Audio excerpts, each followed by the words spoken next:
A palavra de Deus, ela nos diz assim: partindo Jesus dali, seguiram-no 2 cegos, clamando: tem compaixão de nós, filho de Davi. Tendo ele entrado em casa, aproximaram-se os cegos, e Jesus lhes perguntou: credes que eu posso fazer isso? Responderam-lhe: sim, Senhor. Então lhes tocou os olhos, dizendo: faça-se-vos conforme a vossa fé. E abriram-se-lhes os olhos.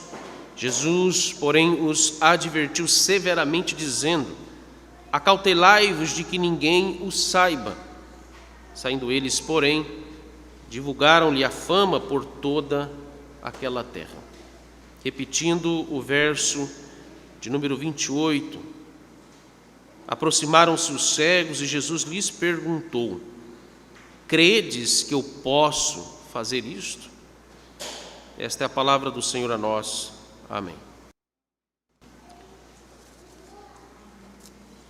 Nós sabemos que há muitas enfermidades que, de um modo geral, elas podem causar cegueira a uma pessoa, especialmente em casos de cegueiras que acontecem com recém-nascidos, cegueiras chamadas cegueiras neonatais.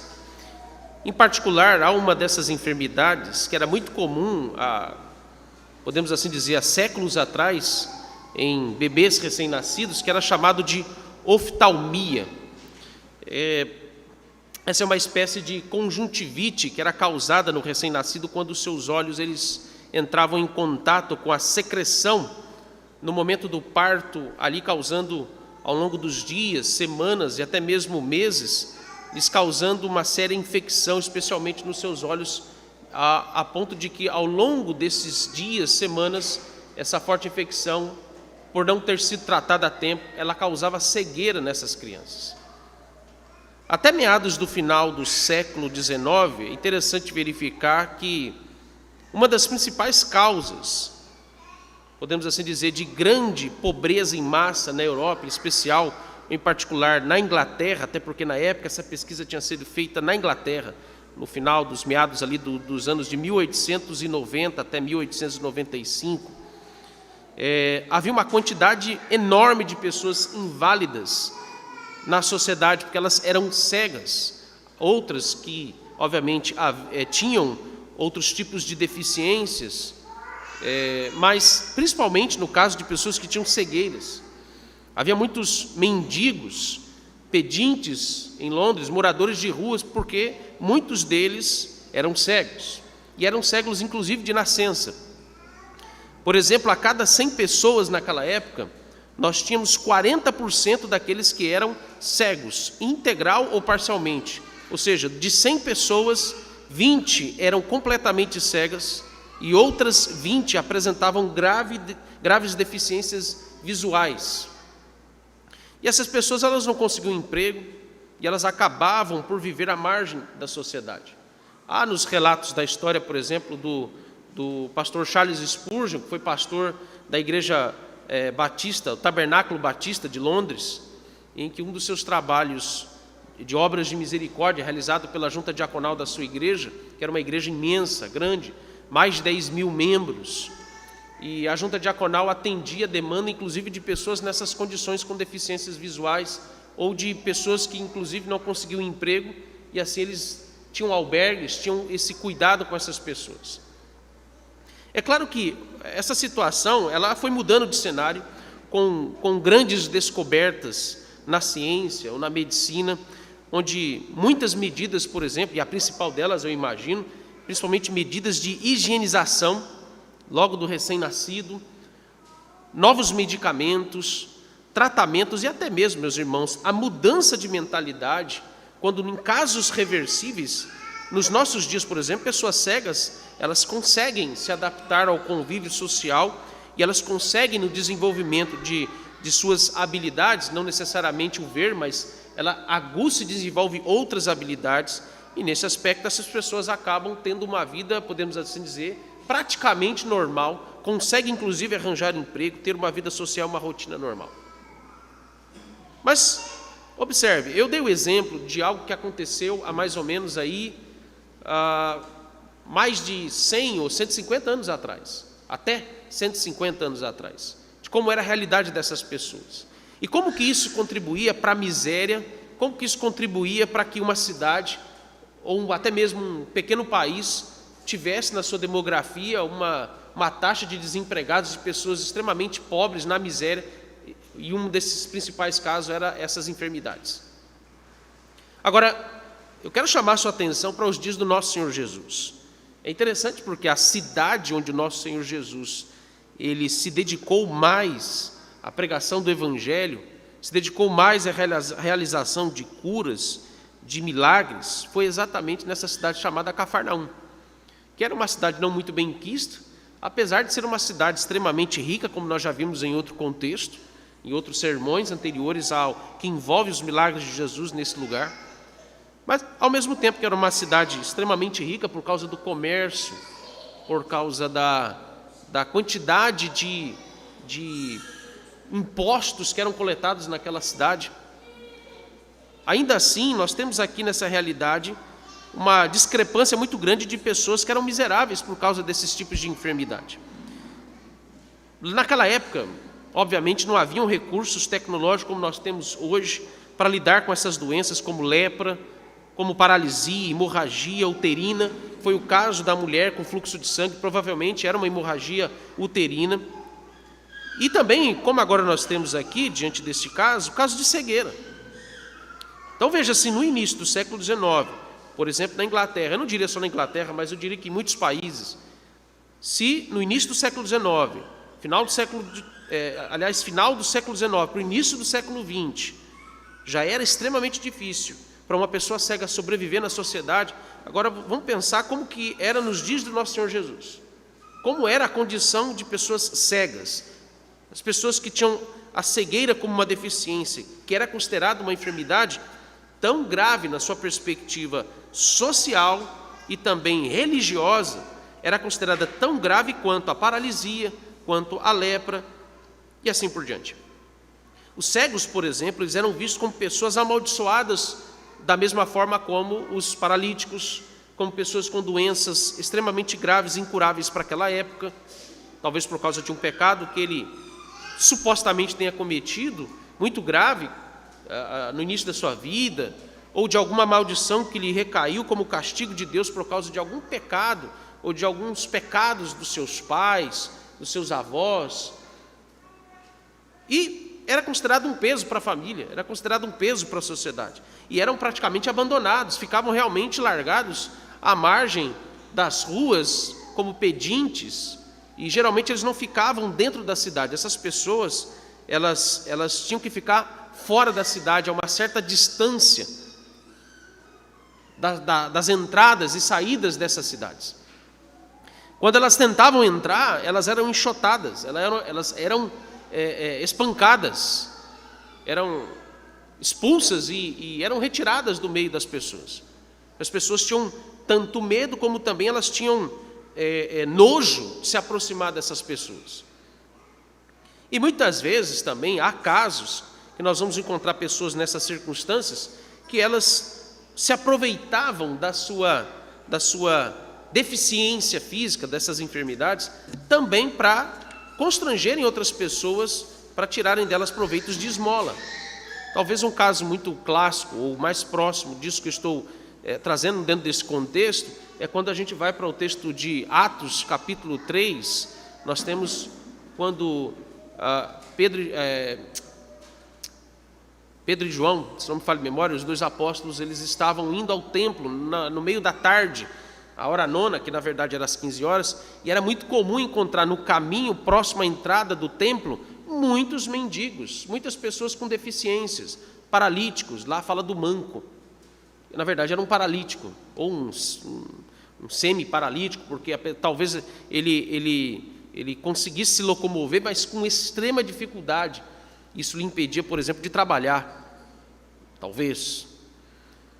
O fato é que essas pessoas, quando aquele homem lá vai pedir dinheiro, ele fala de uma forma constrangedora aos apóstolos, a Pedro e João, porque eles geralmente usavam do argumento, por estarem no templo, de que se eles não dessem esmola, como a lei mandava, eles corriam o risco de não herdar o reino dos céus.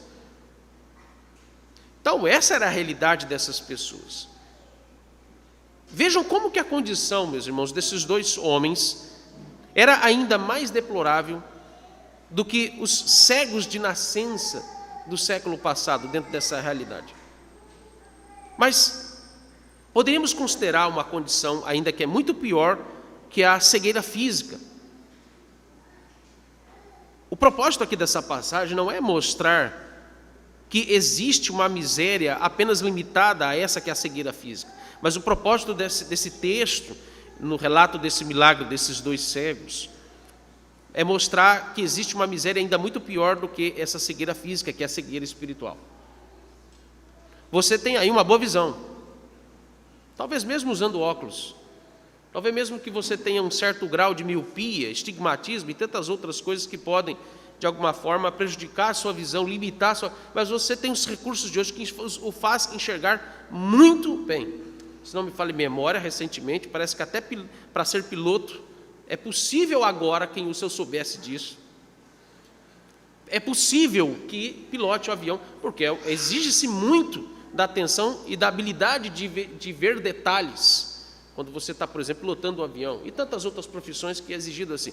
Observe a realidade disto e ver que você enxerga muito bem, você vê as coisas com clareza, mas aí está limitado apenas à clareza da visão física. Você enxerga muito bem, mas talvez você esteja nessa cegueira espiritual. Essa é a perspectiva dessa passagem, quando nos mostra que a cegueira espiritual é aquela que é manifesta no homem quando os impede de enxergar os seus próprios pecados, que os impedem de enxergar a sua própria miséria e enxergar o seu estado de pecaminosidade, de enxergar a sua depravação total e todos os horrores que te escravizam na sua vida nessa terra. Cegueira espiritual aqui, meus irmãos, é aquela que impede uma pessoa de ver em Cristo Jesus a única saúde para se ver livre dos seus pecados. E é possível, em nossos pensamentos aqui, concluir que esses cegos, da qual aqui estou mencionando dessa realidade espiritual, é possível que eu e você pensemos que estes cegos, eles estão do lado de fora da igreja. Mas não se engane, há tantos cegos espirituais fora quanto dentro da igreja. Há muitos cegos espirituais que são membros de uma igreja local, inclusive de igrejas saudáveis, igrejas que talvez possa vir à sua mente, não, mas esses que são membros de igrejas menos puras, igrejas bem afastadas da sã doutrina.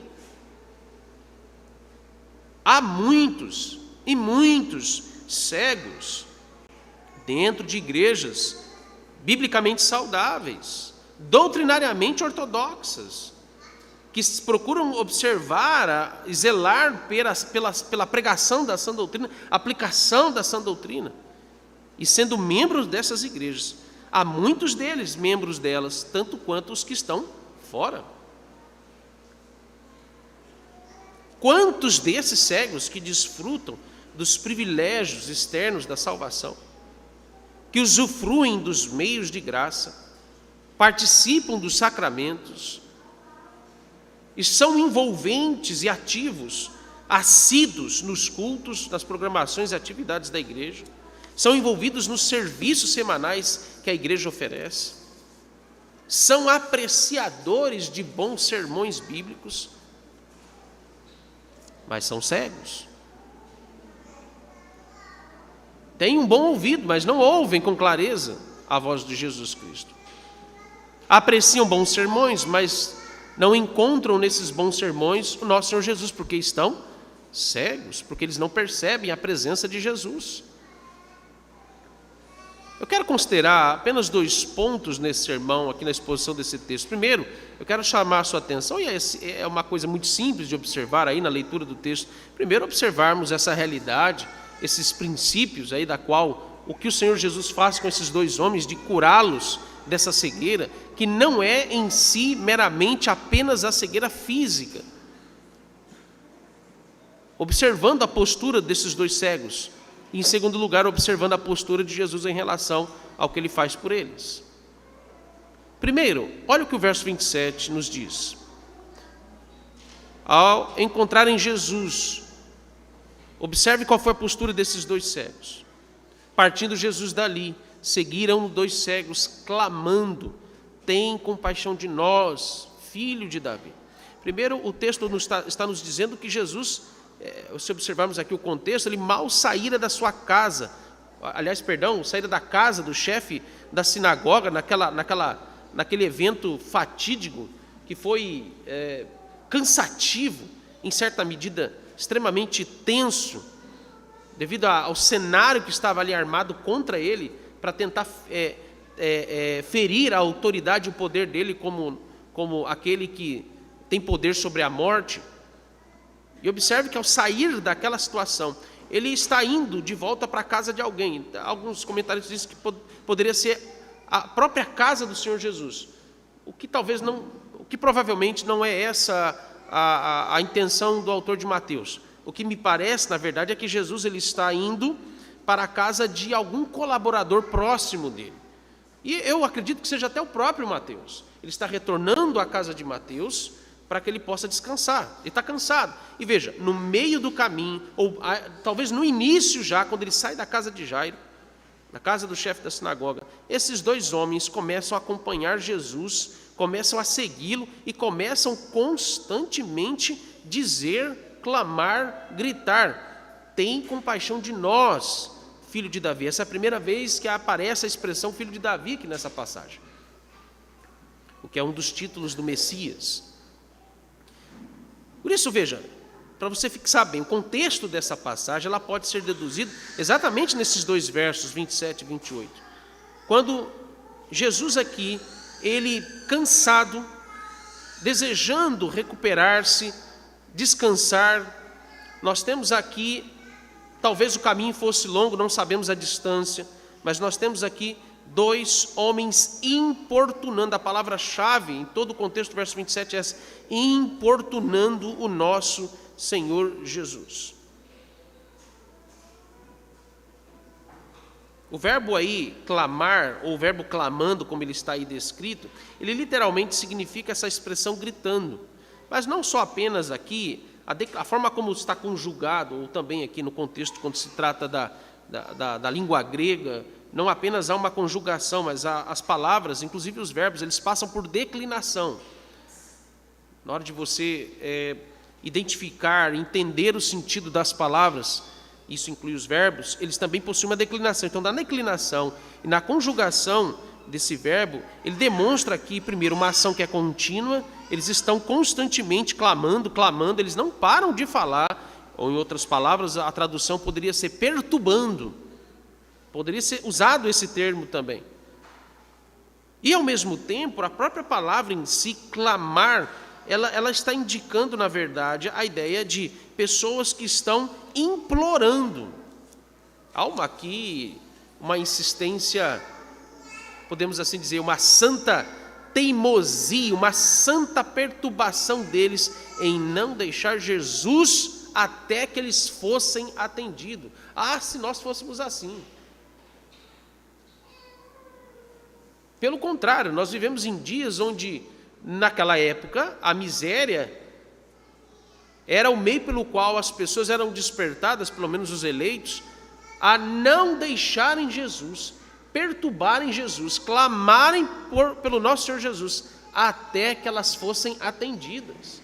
O contrário hoje é o excesso de conforto, de bem-estar, de recursos das quais nós desfrutamos, não nos faz sentir necessidade de clamar, de perturbar o nosso Senhor Jesus de forma santa, até que Ele nos atenda em nossa miséria espiritual. Se fôssemos iguais a esses dois cegos.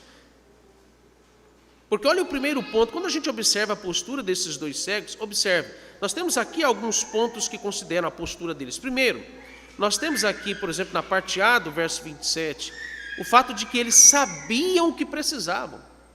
Esse é o primeiro aspecto, eles sabiam do que precisavam. Quando a parte A do verso 27 diz que seguiram-no dois cegos. Não sei como que eles, pelo fato deles não verem fisicamente a Jesus, e talvez, aqui podemos presumir que naturalmente pudessem ter envolvido uma habilidade maior da sensibilidade, da audição, do tato, e provavelmente eles ficassem não apenas gritando, e aí o grita exatamente porque parece-nos estranho, né? Mas esse foi o meio didático de Jesus lidar com aqueles dois cegos. Jesus, na sua humanidade, limitada e fadigada, cansada, Jesus não dá atenção a eles até que ele chegue na casa que ele tem que chegar. E talvez a cena é esta: eles estão gritando, eles estão esbravejando para que Jesus não deixasse de ouvi-los, não apenas a sensibilidade emocional, e que Jesus viesse se compadecer deles, da condição física deles, mas ao mesmo tempo a própria forma como eles se colocavam demonstra o que realmente eles precisavam receber, que era mais do que a própria cura da cegueira física. Talvez eles ficassem, quando não mais conseguissem identificar os passos de Jesus, ou a voz de Jesus, talvez conversando, eles procurassem as pessoas, tateando e falando: por onde Jesus foi? Por favor, nos guie até lá. E eles foram, e foi nessas... Imagine, em suma, imagine a dificuldade que foi. E ao mesmo tempo o desespero deles de não se perderem, de não deixarem de alcançar o nosso Senhor Jesus. Não perdê-lo de vista. O que ao contrário também, infelizmente, nós fazemos. Quantos de nós, daqui a pouco, vamos perdê-lo de vista? Daqui a pouco vamos perdê-lo de vista. Segunda postura, eles estavam bem determinados em receber o que eles precisavam. Não apenas sabiam, mas eles estavam convictos de que não poderiam deixar de segui-lo. E a parte B do verso 27, que se limita apenas ao verbo clamar, como eu acabo de explicar o sentido dele aqui. O clamor aqui está indicando uma profunda energia emotiva por parte daqueles homens, como um brado aqui incansável que ecoava nos ouvidos e na mente cansada, fisicamente falando, do nosso Senhor Jesus.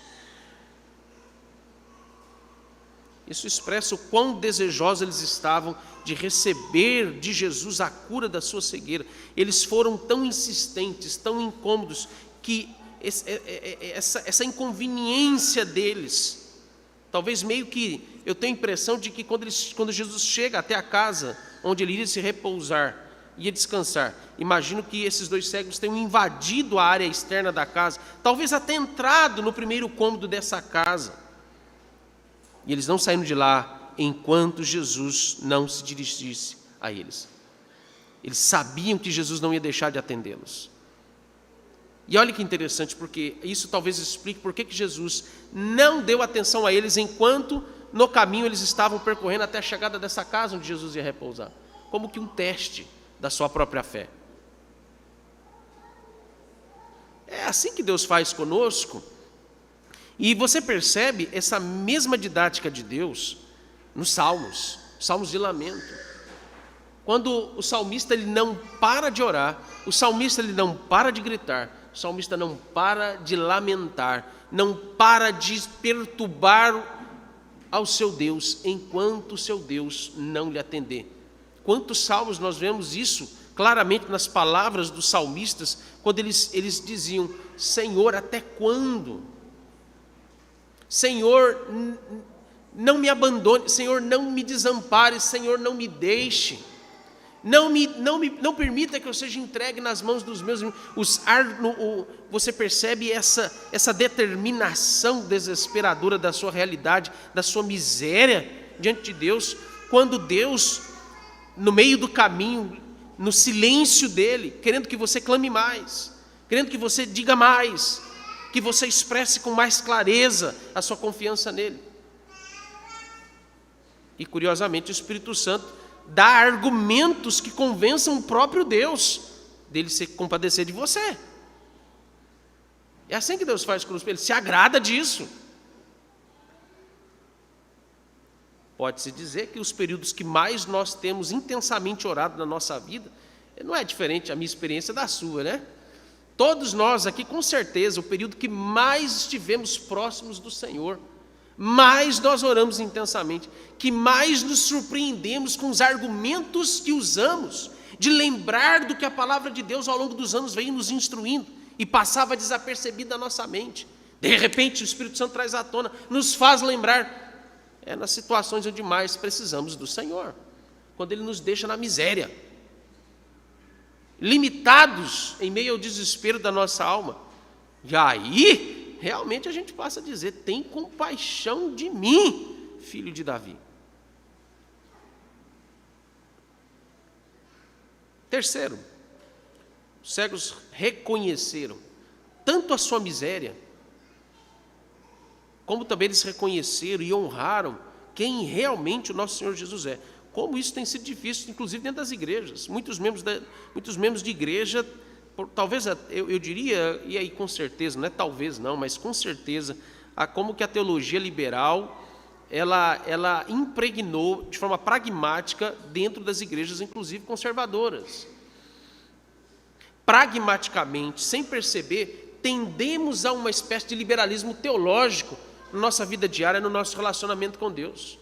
O que foi plantado como uma ideia, uma teoria, uma ideologia, uma heresia ao longo dos séculos 17, 18, hoje pragmaticamente isso já está aí. Nós nascemos em meio a igrejas que estão impregnadas com esse tipo de insensibilidade a ver Jesus quem realmente Ele é.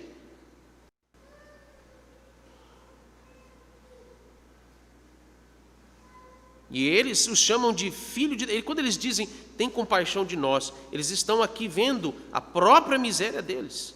Estão vendo aqui a própria realidade da cegueira espiritual deles, o que agora, neste momento, os olhos estão se abrindo. Os olhos da fé estão se abrindo. Mas, ao mesmo tempo, ter chamado Jesus de filho de Davi, como eu disse, é a primeira vez que isso acontece aqui nessa passagem, está indicando que eles não viam Jesus como um mero profeta, não viam Jesus como alguém que apenas tinha poder para curar fisicamente as pessoas, como se fosse um curandeiro entre os judeus, o que era também muito comum naquela época, porque estava à flor da pele essa sensibilidade para a vinda do Messias, e a perspectiva da vinda de um Messias era de um Messias humano, um Messias de caráter político, que obviamente viria acompanhado de sinais e prodígios, como os grandes líderes de Israel vieram. Vamos pensar num caso, Moisés. Nós, obviamente, vamos ter a exposição, ou estamos aí na sequência da exposição do capítulo 3 de Êxodo. O nosso Senhor Deus, Ele vai falar com Moisés dizendo, eu vou lhe, para que você tenha certeza, e o povo também tenha certeza de que eu estou te enviando, eu vou mandar sinais. Essa era a expectativa dos judeus, de que realmente houvesse sinais, milagres e prodígios, mas de um homem comum. E aqui Jesus se distingue dessa perspectiva de Messias comum deles, político, porque ele, ao ser apresentado na boca, na confissão desses dois cegos, dele ser reconhecido como o filho de Davi, está indicando que eles viam Jesus como o Messias verdadeiro. Eles viam Jesus como mais do que um homem, eles viam Jesus como realmente o Filho de Deus. A primeira coisa que a postura desses dois cegos nos revelam é a fé que eles manifestam no nosso Senhor Jesus. E esse é o ponto que culmina, e ele é o ponto ápice aqui dessa passagem.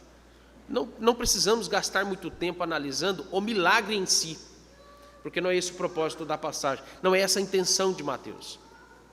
Mas Mateus está nos chamando a atenção pelo fato de que a fé verdadeira, a fé salvadora, realmente se manifestava no coração deles.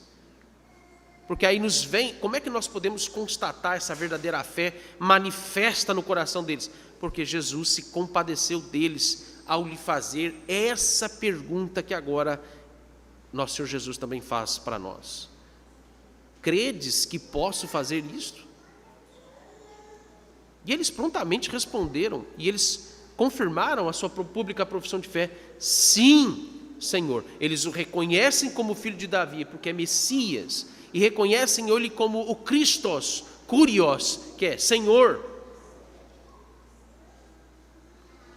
Eles fizeram uma confissão contundente de que Jesus não era um homem comum, mas realmente ele era o Messias prometido nas Escrituras para a salvação do seu povo. Apesar de fisicamente cegos, os seus olhos espirituais, que antes estavam obscurecidos em trevas, agora eles são capazes de enxergarem a Jesus como a saída para a sua condição pecaminosa. E o texto nos fala, aqui não é de uma fé terapêutica, como muitos acabam lendo passagens como essa quando se trata de curas de pessoas enfermas. O texto não está falando de uma fé que se baseia aqui em fins terapêuticos, como um dos argumentos que comumente é usado para permitir que religiosos capelães adentrem a hospitais, por exemplo, porque as orações, as boas palavras desses religiosos têm efeito terapêutico, tem um efeito psicológico positivo que contribui para a recuperação da pessoa que está enferma, ou ao menos ameniza, dá a ela alguma esperança de, quem sabe, ela melhorar daquela enfermidade. Eles tratam isso como uma coisa, eles tratam a fé como uma coisa meramente terapêutica. É mais um remédio para você tomar, quem sabe, isso aumenta a tua serotonina. E você não entra em depressão. Isso te motiva a insistir em lutar contra o câncer, contra alguma enfermidade séria. Mas o texto, ele está falando da fé salvadora, que abre os olhos dos homens para ver Jesus, mesmo que eles morram fisicamente cegos.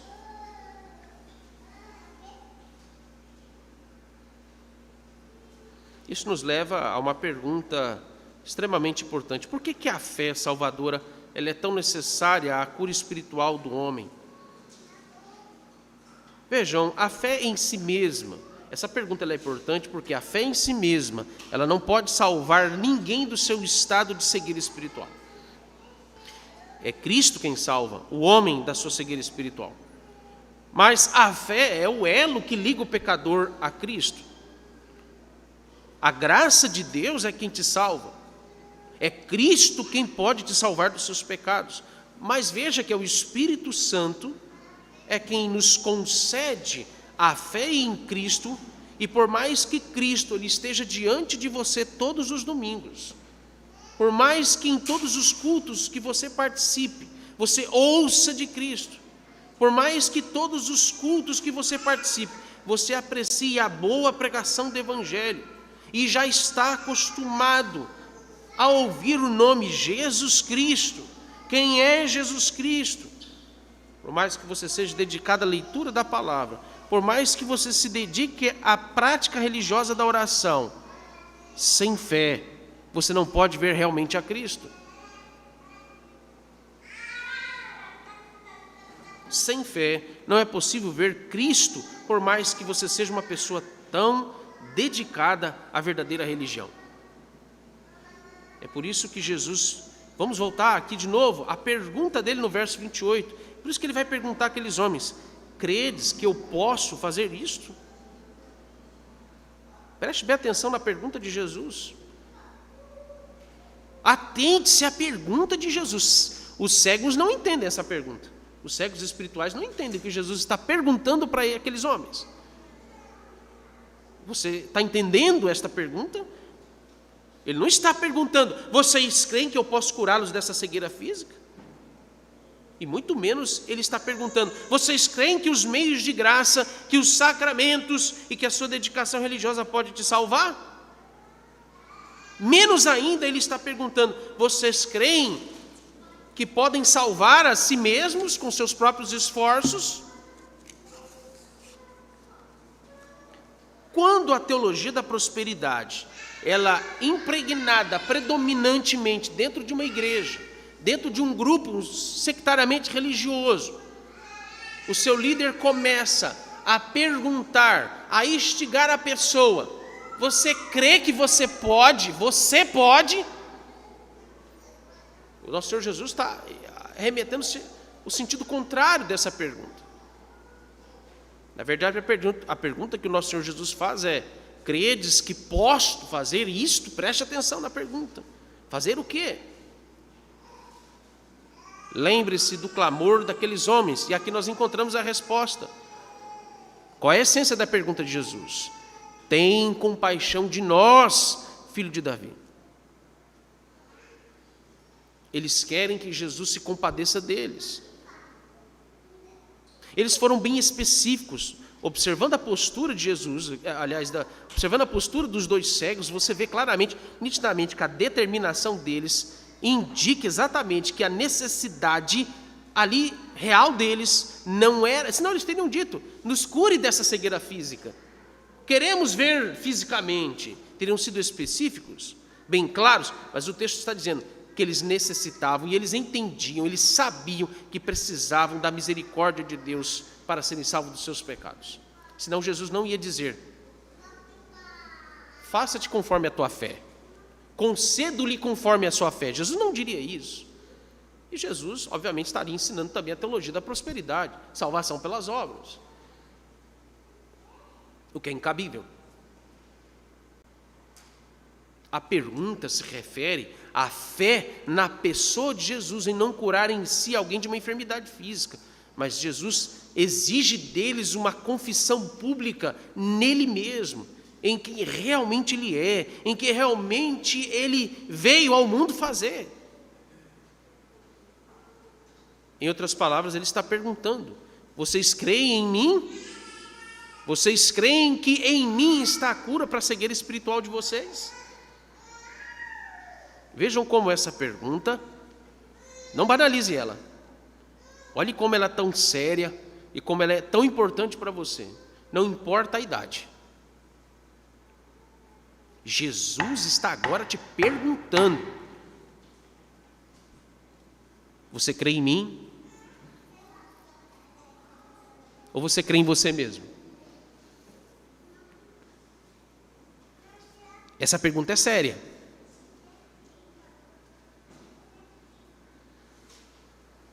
Você crê na sua realidade pecaminosa, mas você crê que eu posso te trazer de volta a visão para o caminho da salvação e da vida eterna?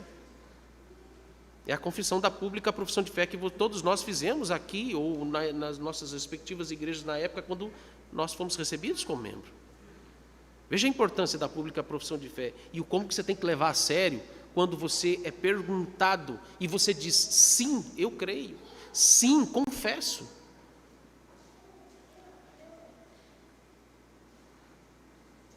Essa pergunta pode te tirar da escuridão e das trevas e pode lhe conduzir para a luz de Cristo. Jesus está graciosamente perguntando: você crê que eu posso salvá-lo? Você crê que eu sou capaz de perdoar os seus pecados? Você crê que eu posso te fazer ver?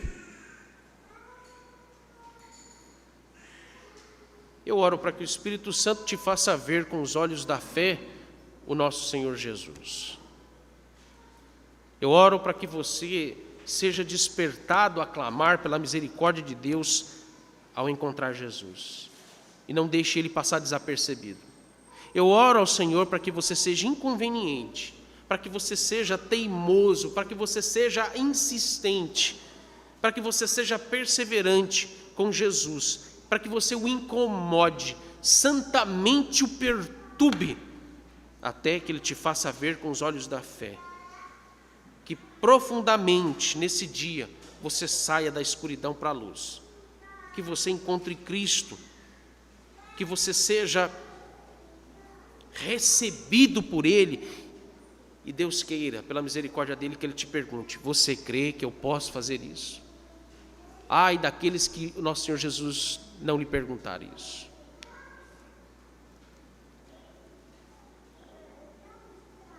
Você crê que Cristo já está sentado à direita de Deus Pai, e que Ele é capaz, no seu poder, de mediar e de interceder em favor daqueles que clamam pela misericórdia do Senhor? Eu desejo, meus irmãos, profundamente que você encontre Cristo assentado em uma dessas cadeiras ao seu lado. que ele não passe desapercebido de você. Eu desejo ardentemente que você não volte cego para casa, sem ver Jesus. Amém.